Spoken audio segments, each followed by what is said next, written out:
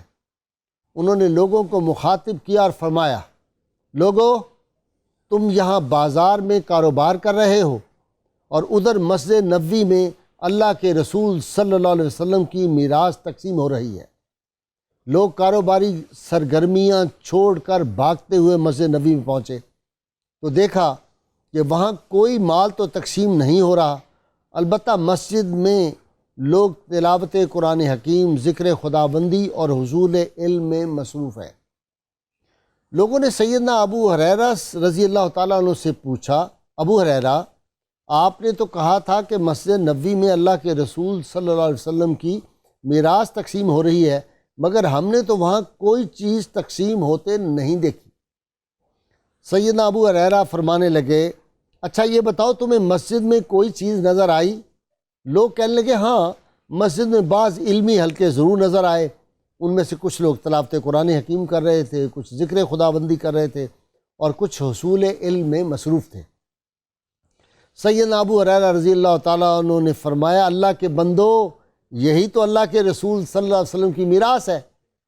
پھر فرمایا، بے شک انبیاء کرام دینار و درہم کا ورثہ نہیں چھوڑتے بلکہ وہ علم کا ورثہ چھوڑتے ہیں، جو شخص یہ علم حاصل کرے گا وہ یقیناً اس میراث کا بڑا حصہ پالے گا۔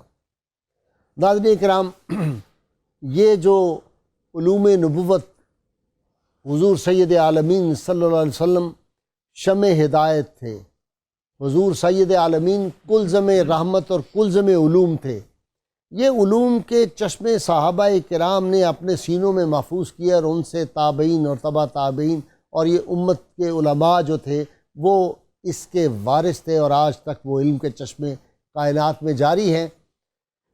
علوم میں جن لوگوں نے بہت بڑا مقام پایا، بیک وقت محدث بھی تھے، بہت بڑے عالم بھی تھے، امت کے بہت بڑے فقیہ بھی تھے، ان کا نام جب آتا ہے تو لوگوں کی گردنیں، اہل علم کی گردنیں ان کے احترام میں جھک جاتی ہیں۔ ان کے استاد حضرت امام مالک رحمۃ اللہ علیہ اور ان کے شاگردوں میں امام احمد بن حنبل جیسی شخصیات تھیں۔ میری مراد حضرت امام محمد بن ادریس شافعی، امام شافعی رحمہ اللہ ہیں، ایک عظیم فقیہ تھے اور قاری قرآن بھی اس طرح کے تھے کہ قرآن حکیم کے جتنے لہجے ہیں، جتنی قرات کی قسمیں ہیں، وہ ساری ان کو ازبر تھیں، اور جب قرآن حکیم پڑھتے تھے تو یوں لگتا تھا کہ لوگوں کے سروں پہ پرندے بیٹھے ہوئے ہیں، ایک خاص کیف میں لوگ مبتلا ہو جاتے تھے۔ ان کی کرامات، ان کی سخاوت، ان کا علمی مقام، مرتبہ، زہد و تقوی، ان کے شاگرد، ان کے اساتذہ کون تھے، اس سب پہ ان کی شخصیت کے حوالے سے آج گفتگو کرنے کے لیے میں نے اپنے اسٹوڈیو میں دعوت دی ہے ملک کے معروف عالم دین اور مشہور اسکالر جناب مفتی محمد فاروق القادری صاحب۔ مفتی صاحب شکریہ آپ کا، اور ان کے ساتھ ماہر اقبالیات بھی ہیں، نوجوان اسکالر، درجنوں کتابوں کے مصنف اور انگریزی اور اردو میں بیک وقت مہارت رکھنے والے جناب ڈاکٹر طاہر حمید تنولی صاحب۔ ڈاکٹر صاحب آپ کا بھی شکریہ۔ اور ناظرین اکرام، عالمی مبلغ ہیں اور امریکہ میں گزشتہ 15-16 برس سے دین حق کی تبلیغ کر رہے ہیں، بہت بڑی علمی شخصیت ہے۔ علامہ مقصود احمد قادری صاحب امریکہ سے آئے ہوئے ہیں، پاکستان کے مہمان ہیں۔ آپ کا بہت شکریہ علامہ صاحب، تشریف لائے۔ مفتی صاحب، تعارف حضرت امام شافعی عاشق رسول صلی اللہ علیہ وسلم۔ بسم اللہ الرحمن الرحیم۔ امام محمد بن ادریس شافعی مکی مدنی اس امت کے ان علماء میں سے ایک ہیں جنہیں اس امت کے جلیل القدر ائمہ نے علوم و معارف کا سمندر قرار دیا۔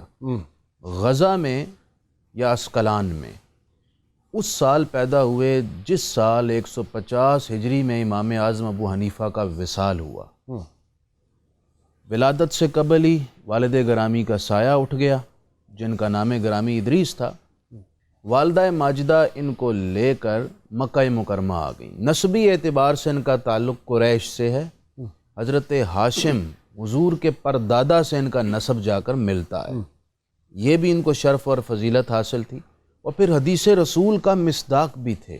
حضور نے ان سے متعلق پیشگی ایک بشارت بھی عطا فرمائی تھی۔ سبحان اللہ۔ فرمایا اللہم اہدی قریشن، اے اللہ قریش کو ہدایت دے دے، فإن عالمہا یملأ طبق الارض، قریش میں سے ایک ایسا عالم آئے گا جو روئے زمین کو علوم و معرف کے موتیوں سے بھر دے گا۔ سبحان اللہ۔ علماء اور محدثین نے بالاتفاق یہ کہا کہ اس حدیث کے مصداق حضرت امام شافعی سبحان اللہ۔ ڈاکٹر صاحب، علم کا شوق یہ بچپن سے ہی تھا؟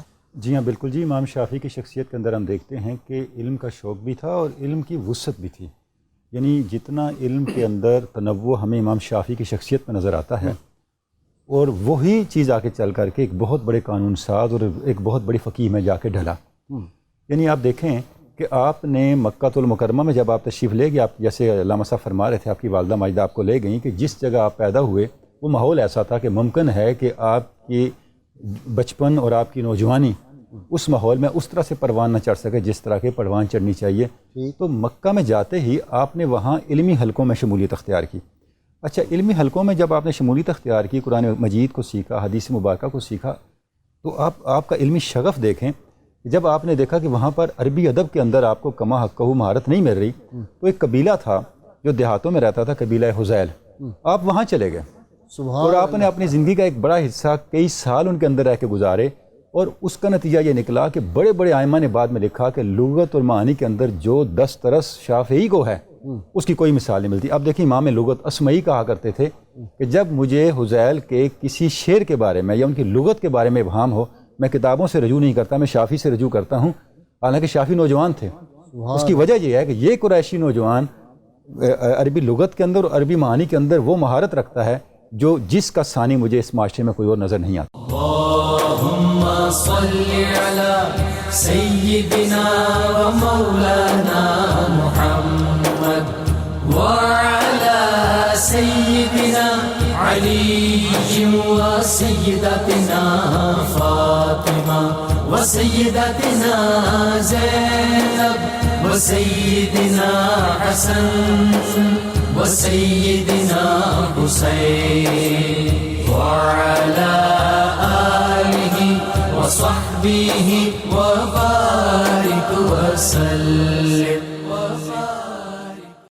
اللهم صل على سيدنا ومولانا محمد وعلى سيدنا علي وسيدتنا فاطمة وسيدتنا زينب وسيدنا حسن وسيدنا حسين وعلى آله وصحبه وبارك وسلم۔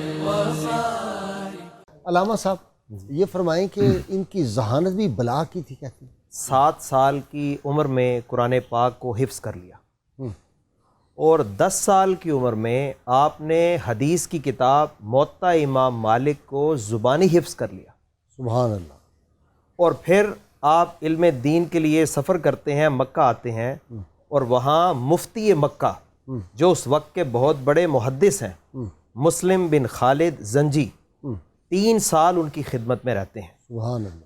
اور استاد صاحب ان کی ذہانت اور فطانت سے اتنے متاثر ہوتے ہیں کہ وہ کہتے ہیں کہ تمہارے جیسا جینیس اب یہاں زیادہ اکتساب فیض نہیں کر سکتا، بلکہ جن کے بارے میں کہا جاتا تھا لا یفتا و مالکن فی المدینہ، کہ جب تک مدینہ شریف میں امام مالک موجود ہیں کسی عالم یا مفتی میں جرت نہیں کہ فتویٰ دے سکے۔ سبحان اللہ۔ تو میں تمہیں ایک تحریر بھی دیتا ہوں، تم امام مالک رحمہ اللہ کے پاس چلے جاؤ اور ان سے پھر اکتساب فیض کرو۔ سبحان اللہ۔ تو امام شافعی رحمۃ اللہ علیہ نے جب ان سے علم حاصل کیا تو ابھی 14-15 سال کی عمر ہے کہ علماء مدینہ اور امام مالک نے آپ کو فتویٰ دینے کی اجازت عطا فرمائی۔ سبحان اللہ، سبحان اللہ، سبحان۔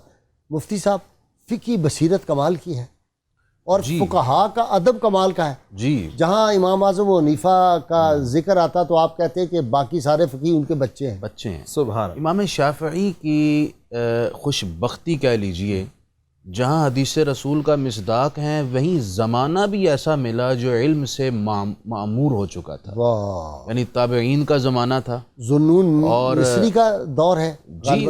جی جلیل القدر تابعین اور یا بھی بڑے بڑے ہیں۔ امام مالک بن انس تابعی موجود تھے جن سے انہوں نے اکتساب فیض کیا، اور جلیل اخیار امت کے موجود، علماء موجود، سب موجود ہیں، اور پھر ان کو اللہ تعالیٰ نے اس طرح نوازا کہ انہوں نے اگرچہ امام مالک کے حضور بیٹھ کر ایک لمبے وقت اکتساب فیض کیا، لیکن باطنی پیاس ابھی مکمل بجھی نہیں تھی۔ اللہ تعالیٰ نے ان کو رفاقت، شاگردگی کا شرف بخشا۔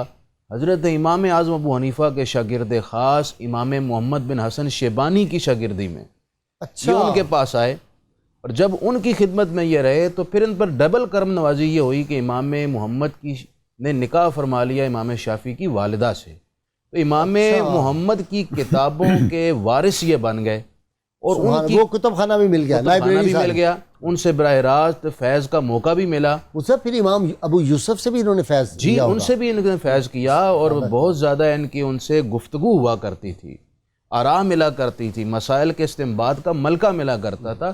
تو امام شافعی نے پھر اس وقت یہ ارشاد فرمایا تھا کہ کوئی شخص فقہ کے اندر اس وقت تک مہارت حاصل نہیں کر سکتا جب امام اعظم ابو حنیفہ کے اصحاب کی کتابیں نہ پڑھ لے، اللہ، اور اس وقت یہ فرمایا کرتے تھے کہ اگر میں نے اپنی زندگی میں امام محمد کی رفاقت نہ پائی ہوتی اور ان کی کتابوں کا مطالعہ نہ کیا ہوتا تو آج جس شافعی کو تم فقیہ کہتے ہو یہ فقہ کی فے کو بھی نہ سمجھ سکتا۔ سبحان ان کے ساری عریض، اور پھر ان کا امام اعظم سے قلبی رشتہ اتنا مضبوط تھا کہ جب کسی مسئلے میں دقت پیش آتی اور اس کا نتیجہ اور حل نہ سمجھ میں آتا تو امام شافعی نے کیا راہ دکھائی امت کو، فرماتے ہیں کہ میں امام اعظم ابو حنیفہ کی قبر پر چلا جاتا، مزار پہ جاتے، وہاں اس کے قریب کھڑے ہو کر میں 2 رکعت نفل اللہ کے حضور پڑھتا اور امام اعظم ابو حنیفہ کے وسیلے سے دعا کرتا تو میرا پیچیدہ اور مخلق مسئلہ بھی حل ہو جاتا، اور اللہ تعالیٰ میرے باطن میں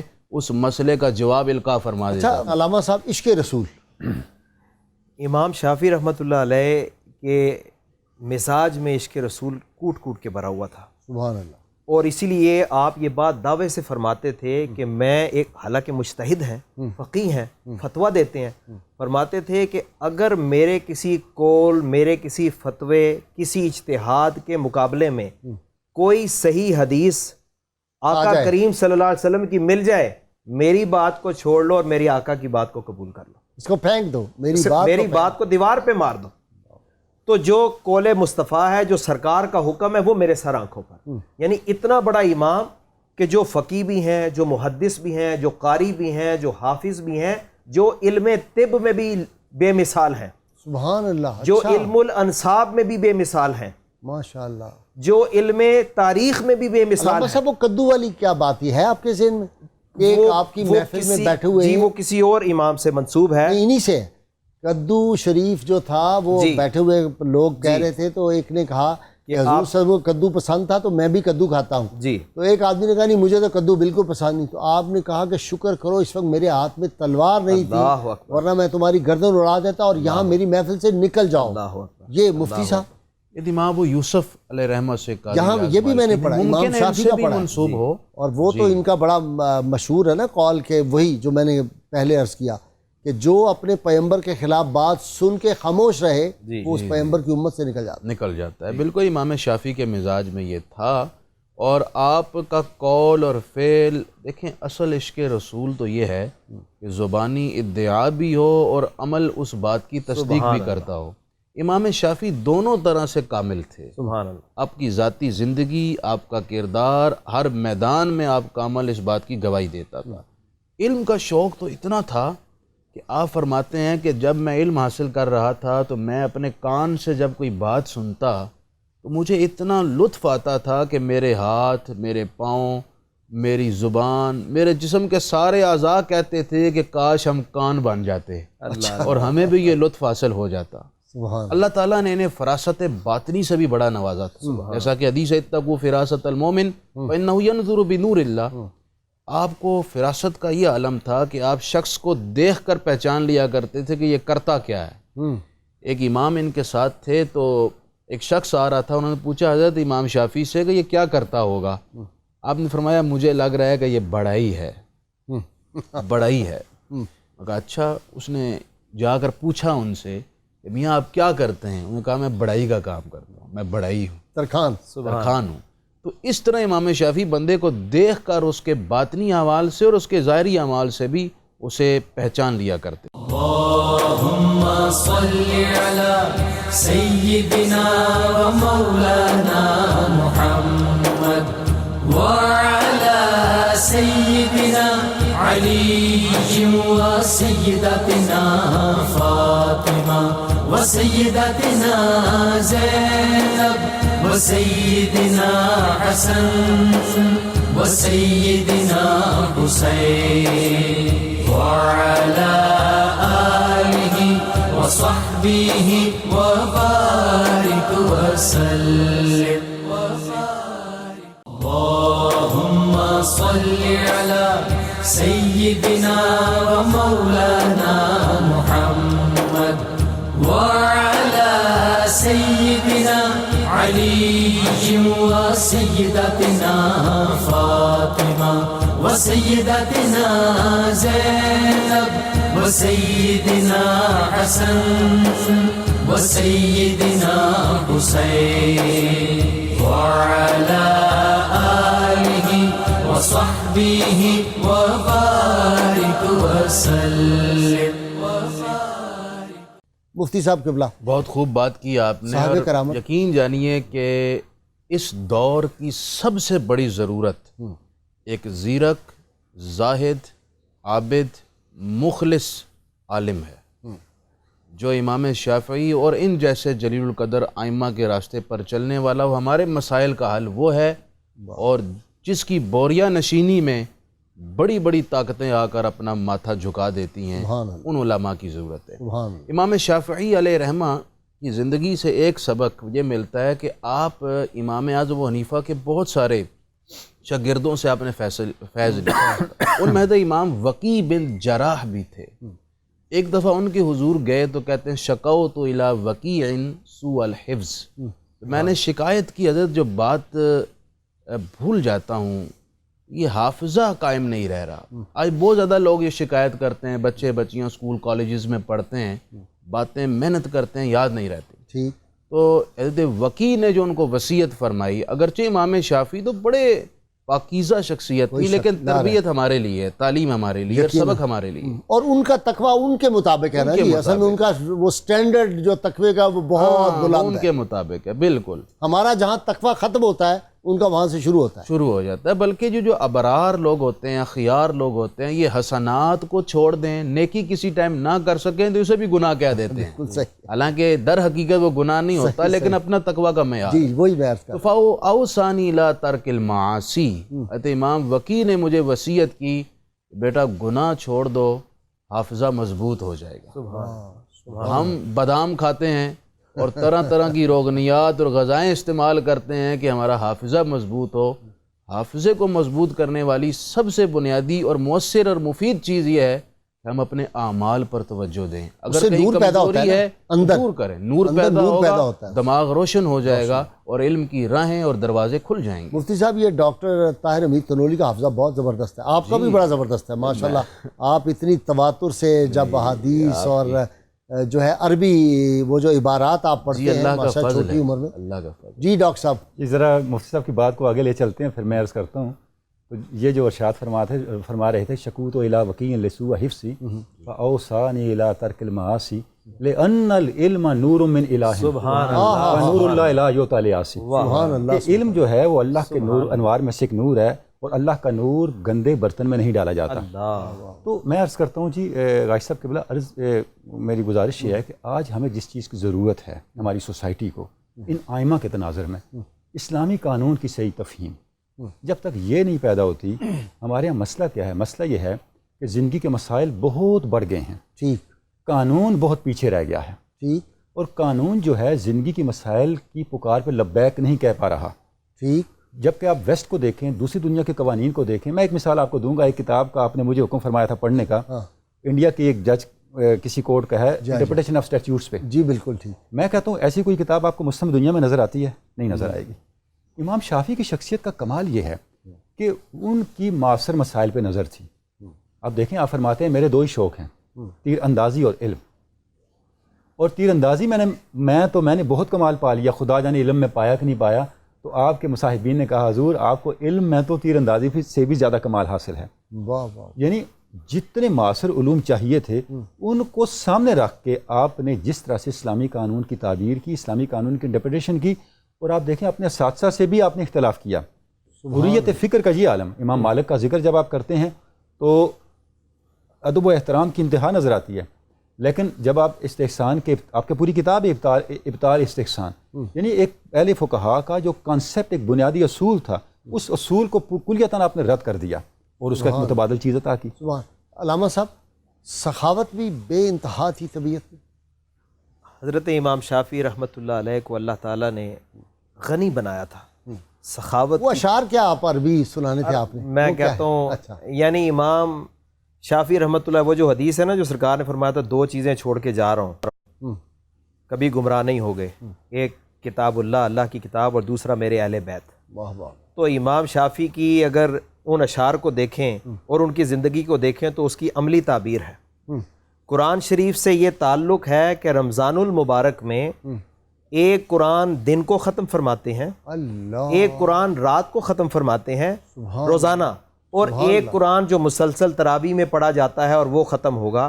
تو گویا کہ رمضان کے مہینے میں 61 قرآن ختم فرماتے ہیں. اللہ. یہ تو قرآن کے ساتھ ان کا تعلق. سبحان اللہ. سبحان. اور جو اہل بیت کے بارے میں کیا آپ نے فرمایا، یا اہل بیت رسول اللہ حبکم فرد من اللہ فی القرآن انزلہ لو کان رفدا حب آل محمد سبحان اللہ. فلیشہد الثقلان انی رافدی یکفیکم من عظیم القدر انکم من لم یصلی علیکم لا صلاۃ لہ. واہ واہ واہ. امام صاحب فرماتے ہیں اے حضور کے اہل بیت، آپ سے محبت کرنا اللہ نے قرآن میں فرض قرار دیا ہے. اللہ نے قرآن میں، سبحان اللہ. سبحان اللہ. قل لا اسألکم علیہ اجرا الا المودۃ فی القربہ، اس کی طرف اشارہ فرما رہے ہیں اے اہل بیت آپ سے محبت کرنا اللہ نے قرآن میں فرض قرار دیا ہے، اور اگر اہل بیت سے محبت کی وجہ سے کوئی مجھے مورد الزام ٹھہراتا ہے، مجھ پر طعن و تشنیع کرتا ہے، کوئی مجھے یہ کہتا ہے کہ تم رافضی ہو گئے، انہوں نے کہا رافضی ہو گئے تم، کہ یہ تو نہیں کر سکتے. انہوں نے کہا اگر ساری دنیا بھی مجھے، ثقلین ساری دنیا ساری کائنات مجھے رافضی کہتی رہے، میں یہ الزام برداشت کر لوں گا، لیکن اہل بیت کی محبت نہیں چھوڑوں گا. اللہ. اور آگے پھر فرماتے ہیں کہ اہل بیت تمہاری عظمت کا اندازہ تو اس بات سے لگایا جا سکتا ہے، اگر کسی کو سمجھ نہیں آ رہی، کہ جب تک تم پر درود نہیں پڑھا جائے گا کسی نمازی کی نماز ہی مکمل نہیں ہوگی. اللہم صلی علی محمد وعلی آل محمد. بالکل صحیح بات ہے جی. تو امام ایک دفعہ آپ بار بار کھڑے ہو رہے تھے، اپنے شاگرد بیٹھے ہوئے تھے سارے، تو انہوں نے کہا حضرت آپ کھڑے کیوں ہو رہے ہیں؟ آپ نے باہر ایک آل سادات میں سے ایک بچہ ہے، وہ جب ادھر سے گزرتا ہے تو میں اس کے ادب اور احترام میں کھڑا ہو جاتا ہوں. اور یہ ہم نے بعد کے بزرگوں میں بھی بہت زیادہ دیکھا ہے کہ اس طرح ہی کرتے رہے ہیں. جی حضرت یقیناً حضرت خواجہ بختیار کاکی تو ایک کتے کو دیکھا ہاتھ باندھ کر کھڑے ہو گئے. اللہ اللہ. کہا حضرت یہ کتا کون ہے؟ فرمایا اس جیسا کتا ہم نے اپنے مرشد کے آستانے پر دیکھا. اللہ اللہ. یہ ادب کی رمزیں ہیں، ادب والے جانتے ہیں کہ ایسے آداب سے کیا روحانی بصیرت کے دروازے کشادہ ہوتے ہیں اور کیا انعامات الہی نازل ہوتے ہیں. امام شافعی علیہ رحمہ جہاں فقیہ بے مثال ہیں، فیاض ہیں، فیاضی کا یہ اور سخاوت کا یہ عالم ہے، ویسے ہم نے اپنے ائمہ جتنے بھی دیکھے ہیں ان سب کے ہاتھ کھلے ہوئے دیکھے. سبحان اللہ. سبحان اللہ.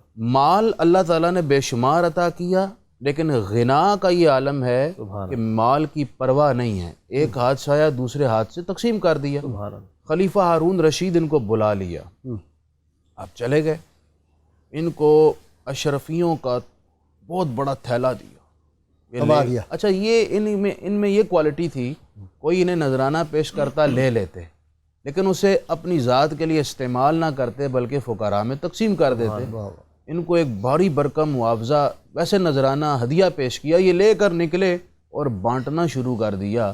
گھر پہنچنے سے پہلے سارے کا سارا تقسیم کر دیا. سبحان اللہ تعالیٰ نے ایسی فیاضی اور کرم نوازی سخاوت عطا فرمائی. ڈاکٹر تنولی، ہم کو تو میسر نہیں مٹی کا دیا بھی، گھر پیر کا بجلی کے چراغوں سے ہے روشن. آپ اقبالیات کے ماہر ہیں، یہ سبق کون پڑھائے گا؟ دیکھیں یہی تو بجلی سبب کے ہے چراغوں جی والا۔ کہ یہی تو سبب ہے کہ جہاں سے دین کی تعلیم نکلنی تھی، جب عمل اور علم الگ الگ ہو گئے تو معاشرے کے اندر اس کی تاثیر بھی ختم ہو گئی۔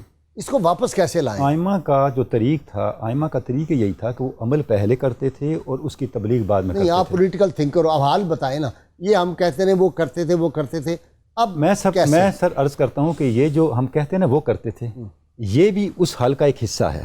ٹھیک گاہے گاہے باز خاں ایک قصہ باری نارا، کہ یہ کتابی باتیں نہیں ہیں، اس پہ عمل ہو چکا ہے۔ جب عمل ہو چکا ہے اس کے نتائج سوسائٹی میں آ چکے ہیں۔ میں ایک مثال آپ کو عرض کرتا ہوں، سوسائٹی میں کرپشن ہے۔ آپ نے چونکہ کنٹمپریری پرسپیکٹو میں بات کی تو میں پھر ویسی بات کروں گا۔ کرپشن کا سبب کیا ہے اس کا آپ تجزیہ کریں۔ 10 میں سے 8 لوگ کرپشن مجبوری کی وجہ سے کر رہے ہوں گے، 2 اپنے اختیارات کے غلط استعمال کی وجہ سے کر رہے ہوں گے۔ دنیا میں اس وقت امام شافعی نے لکھا ہے کہ گھر والے کرواتے ہیں، میں آپ کو عرض کرتا ہوں، وہ مرد جو ہے وہ اپنے گھر والوں کو پیسے میں نہیں آپ کو عرض دیتا، کرتا عورتیں ہوں، میں آپ کو عرض کرتا ہوں، دنیا میں جس ملک میں کرپشن 0 ہے وہ کون سا ملک ہے؟ وہ ڈنمارک ہے۔ اس کی وجہ کیا ہے؟ اس کی صرف ایک وجہ ہے، اس کی وجہ قانون نہیں ہے، اس کی وجہ ریاستی نظام نہیں ہے، اس کی وجہ ایڈمنسٹریٹو ویجیلنس نہیں ہے، اس کی وجہ CSR ہے۔ یہ CSR ایک ٹرم ہے، اس کا مطلب کیا ہے؟ اس کا مطلب ہے کنزیومر سوشل ریسپانسبلٹی۔ وہاں کا ضابطہ یہ ہے جتنے بھی بزنس کرنے والے لوگ ہیں وہ آمدنی کا ایک حصہ پبلک ویلفیئر پہ خرچ کرتے ہیں۔ اچھا، مفتی صاحب نے بڑی پیاری بات فرمائی، ہمارے آئمہ کے ہاتھ کھلے ہوئے تھے۔ ویسٹ کی سوسائٹی نے، جس سوسائٹی نے اپنے ہاتھ کھول لیے ہیں، اس نے کیا کیا ہے؟ جرائم کو ختم کر دیا ہے۔ یہ بڑا بنیادی اصول ہے، قاد الفقر ان یکون کفرا۔ ہم اس اصول کو بھول گئے ہیں۔ ہمارا مسئلہ یہ ہوا ہے کہ ہم نے ویلیوز کو بدل دیا ہے، ہمارا معیار سارے کا سارا مادیت بن کے رہ گیا ہے، اور جن لوگوں نے ویلیوز کا ابلاغ کرنا تھا وہ خود اس کے پیچھے لگے ہوئے ہیں۔ علامہ صاحب امریکہ میں آپ رہتے ہیں، وہاں کا ذرا بتائیں، وہاں جو جرائم ہیں وہ کم ہیں، کرپشن کم ہے، خاص طور پہ حکومتی لیول پہ، اس کی وجہ کیا آپ محسوس کرتے ہیں؟ دیکھیں جی، جو نظام عدل ہے نا، جسٹس، جب یہ مضبوط ہوگا، کیا وجہ ہے کہ وہاں پر مختلف مذاہب کے لوگ رہتے ہیں، وہاں پر کوئی فتنہ نہیں ہوتا، لیکن جب وہی اپنے ملکوں میں جاتے ہیں تو وہاں فتنہ ہوتا ہے، کیونکہ انہیں پتہ ہے کہ اگر ہم پکڑے جائیں گے ہم چھوٹ جائیں گے۔ وہاں کا نظام عدل اتنا مضبوط ہے کہ وقت کا صدر بھی اگر ایک ایگزیکٹو آرڈر دیتا ہے امیگریشن کے بارے میں تو ایک جج اس کو پٹیشن فائل ہوتی ہے اور اس کو روک دیا جاتا ہے، پھر وہ سپریم کورٹ میں جاتا ہے اور ابھی اس کا فیصلہ آنا ہے، اور وقت کا صدر جو ہے وہ انتظار کر رہا ہے کہ کیا فیصلہ ہوگا۔ تو یہ نظام عدل ہے۔ اچھا یہ بتائیں، اسلام کی تبلیغ اب کیسے وہاں پہ آپ محسوس کرتے ہیں ہو رہی ہے یا لوگ پیاسے ہیں، اچھا۔ they are thirsty, اچھا they want to learn about Islam، لیکن unfortunately Islam is not representative in a positive way۔ یعنی ہم لوگوں کے پاس، اگر میں یہ کہوں کہ 90 کی دہائی سے لے کر یہ جو 9/11 تک ایسا سنہری دور تھا مسلمانوں کے پاس، لوگ اسلام کو تڑپ رہے تھے، اور ابھی بھی ایسی بات نہیں کہ لوگ اسلام، ان کو معلومات نہیں، ان کو غلط فیڈ دیا جاتا ہے۔ آپ ابھی بھی دیکھ لیں کہ روز بروز مسلمان ہونے والوں کی تعداد میں اضافہ ہو رہا ہے۔ ٹھیک، جیلوں میں آپ دیکھیں، اس کے علاوہ جو جہاں ہمارے مسلمان پروفیشنلز کام کر رہے ہیں، کہ علم صرف باتوں کا نام نہیں ہے، علم وہ ہے کہ جس کے اندر عمل اور اخلاص ہے۔ علماء حق بھی ہوئے ہیں اور علماء سو بھی ہوئے ہیں، وہ لوگ بھی ہوئے ہیں جنہوں نے اس علم کو دین کی تبلیغ اور خدمت عوام اور خدمت ناس کے لیے استعمال کیا۔ جو اچھی تبلیغ، جیسے ڈاکٹر حمید اللہ ساری وہ فرانس میں رہے، اس طرح کے لوگ جو تبلیغ کرتے ہیں، وہ مترا نے کیا کہا تھا، ذرا وہ قصہ تو سنا دیں آپ۔ جی ہاں بالکل جی، مترا نے جب بڑا دیکھا دلچسپ کہ ہے۔ اسلام بہت پھیل رہا ہے ہاں تو کسی نے اس سے پوچھا جی فرانس میں تو مسلمان بہت بڑھ رہے ہیں، تو آپ اس کو روکنے کے لیے کچھ کیوں نہیں کرتے؟ تو صدر مترا نے کہا جی یہ تو پبلک کی اپنا چوائس ہے۔ تو اس نے کہا اگر مسلمان بڑھ گئے تو آپ کیا کریں گے؟ اس نے کہا میں خود مسلمان ہو جاؤں گا۔ نہیں 51% اگر مسلمان ہو گئے تو پھر آپ کیا کریں گے؟ اس نے کہا میں بھی مسلمان ہو جاؤں گا۔ پھر مجھے لگتا ہے اللہ کریم وہ دن لائے گا۔ ڈاکٹر صاحب مجھے لگتا ہے مجھے، آپ کو، مفتی فاروق القادری کو ان کا ساتھ دینا چاہیے، ہم چلے وہاں جا کے دین کی تبلیغ کریں۔ یعنی چرچز میں لوگ بلاتے ہیں، اسکولوں میں بلاتے ہیں، لوگ چاہتے ہیں کہ ہمیں اسلام کا صحیح امیج بتایا جائے۔ ابھی ہم نے اپنی مسجد میں انٹرفیئر ڈائلاگ کیا، اس میں ہم نے عیسائیوں کو بھی دعوت دی، یہودی اسکالر بھی آئے اور مسلمان ہم بھی موجود تھے، اور پبلک کویسچن آنسر رکھا۔ دیکھیے حضرت عبد الرحمن بن عوف سے وہ حدیث مروی ہے مفتی صاحب جی کہ رات کے وقت پرندے جو ہیں جی ان کو ان کے گھونسلوں سے نہ ہٹایا جائے، جی یہ نبی صلی اللہ علیہ وسلم کی تعلیم ہے، رات کے وقت پرندوں کے آرام کا خیال رکھا جائے۔ سبحان اللہ۔ یہ جو ریلیجن آف پیس ہے، اس پہ میں ایک چیز عرض کرنا چاہوں گا۔ حضرت امام احمد بن حنبل حرم پاک میں گئے، ان کے ساتھ امام اسحاق تھے، تو امام اسحاق نے کہا یہ جو حدیث ہے او کہ الطیور فی اوقارہم، کہ پرندوں کو اپنے گھونسلوں سے نہ ہٹاؤ، اس کا مفہوم تو جا کے پوچھتے ہیں۔ تو امام احمد بن حنبل نے کہا اس کا مفہوم تو بڑا سادہ سا ہے، مفہوم اس کا یہ ہے کہ پرندوں کو بے آرام نہ کرو، اس کے علاوہ تو میں نہیں جانتا۔ انہوں نے کہا ذرا شافعی سے پوچھتے ہیں، امام شافعی سے پوچھتے ہیں۔ جب امام شافعی کے پاس گئے تو ان میرا سے خیال ہے پوچھا، اسی لیے میرے ذہن میں یہ فوراً بات جب آئے تو امام شافعی نے فرمایا کہ اہل عرب کا یہ طریقہ تھا، جب وہ سفر پہ نکلتے تو رات کے وقت نکلتے یا صبح سویرے نکلتے تو پرندے جو بیٹھے ہوتے تھے گھونسلے میں ان کو اڑاتے اور اس سے شگون لیتے۔ اگر پرندہ رائٹ سائڈ سے اڑتا تو اپنے اس کام کی کامیابی کا، اور لیفٹ سائڈ سے اڑتا تو اس کو ناکامی کا سمجھتے۔ تو آپ صلی اللہ علیہ وسلم نے ارشاد فرمایا ہر خیر و شر اللہ کی طرف سے، آپ پرندوں کو بے آرام نہ کیا کرو۔ جب امام شافعی نے یہ وضاحت کی، اب آپ دیکھیں اس کے پیچھے امام شافعی کا وہ عرب کے معمولات کا علم اور لغت کا علم اور عربی جو زبان کی کا پس منظر ہے، اس سارے پہ گرفت بول رہی تھی۔ تو امام اسحاق نے فرمایا کہ ہمیں آج جو اس حدیث کا مفہوم معلوم ہوا ہے، مصر سے لے کے یہاں تک آنے کے لیے یہی کافی ہے، اور ہمارے سفر کو قیمتی بنانے کے لیے یہی معرفت کافی ہے جو ہمیں شافعی سے مل گئی۔ تو میں سمجھتا ہوں سر کہ ہمیں جو بنیادی چیز آج چاہیے، مرسی فار دی یونیورس جو ہے وہ ذات محمد صلی اللہ علیہ وسلم ہے۔ یہ اسلام کے قانون کا مزاج ہے، یہ ہم پہنچا نہیں سکے۔ یہ اسلام کے قانون کا مزاج یہ ہے۔ اسلام کے قانون کو جہاں بھی آپ دیکھیں گے، دیکھیں عدم حرج، تنگی کو ختم کرنا، یہ اسلام کے قانون کا ایک بنیادی اصول ہے۔ یہ قانون انسانیت ہے، اور اس تک پہنچنے کے لیے ہمیں اسلام کے قانون کے مزاج کو سمجھنا ہوگا، جیسا کہ ہمارے اجل فقہا نے، امام شافعی نے اور ان جیسی شخصیات نے مثالیں قائم کر کے ہمیں بتا دیا۔ اور اسی چیز کا آج فقدان ہے کہ ہم نے قانون کے لفظ کو تو پکڑ لیا ہے اور اس پہ ہمارے ڈیبیٹس جاری ہیں، اور قانون کی جو حکمت ہے اس سے ہم ناشنا ہیں۔ ڈاکٹر صاحب مجھے بریک لینی ہے۔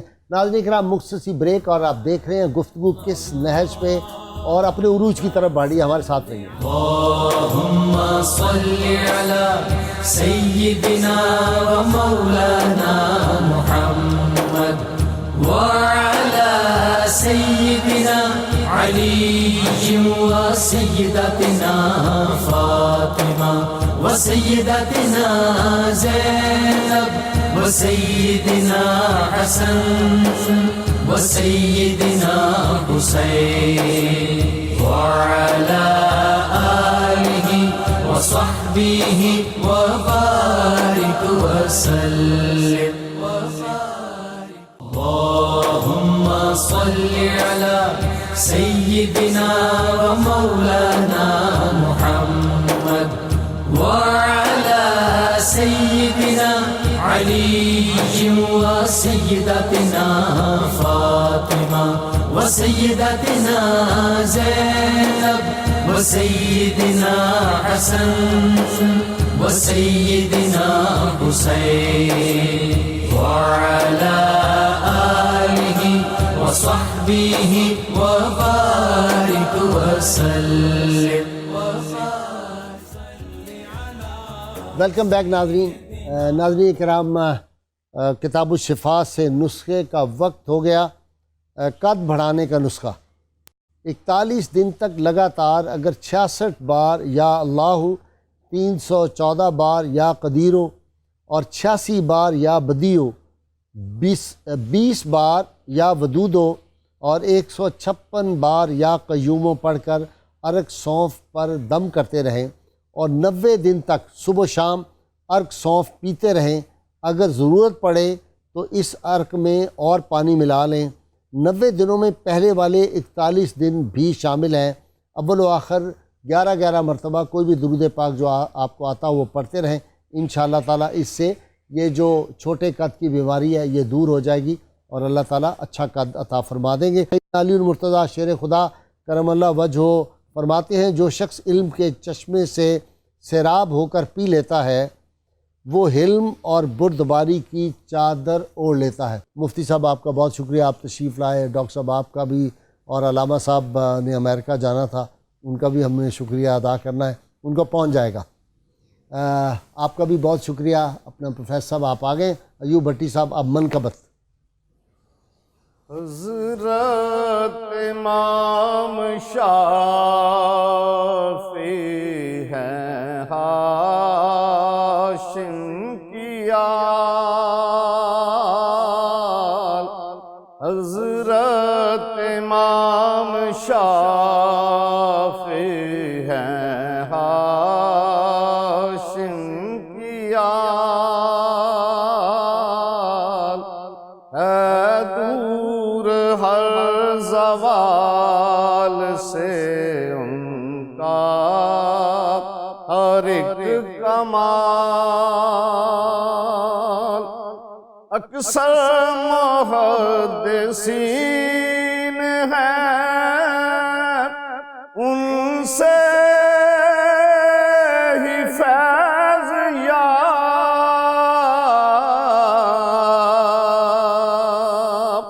اکثر محدثین ہیں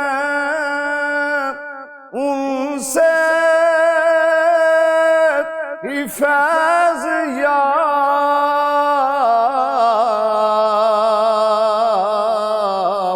اونچا ہماری سوچ سے ان کا ہر ایک خیال،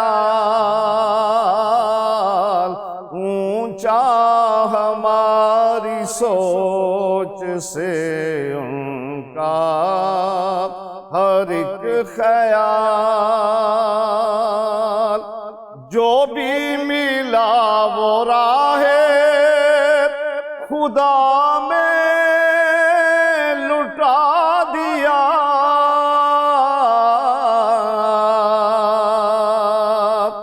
جو کچھ ملا وہ راہ خدا میں لٹا دیا،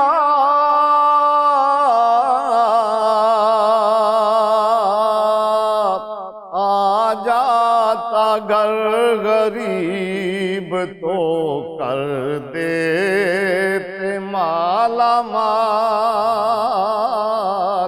آ جاتا گر غریب تو کر دیتے مالا مال،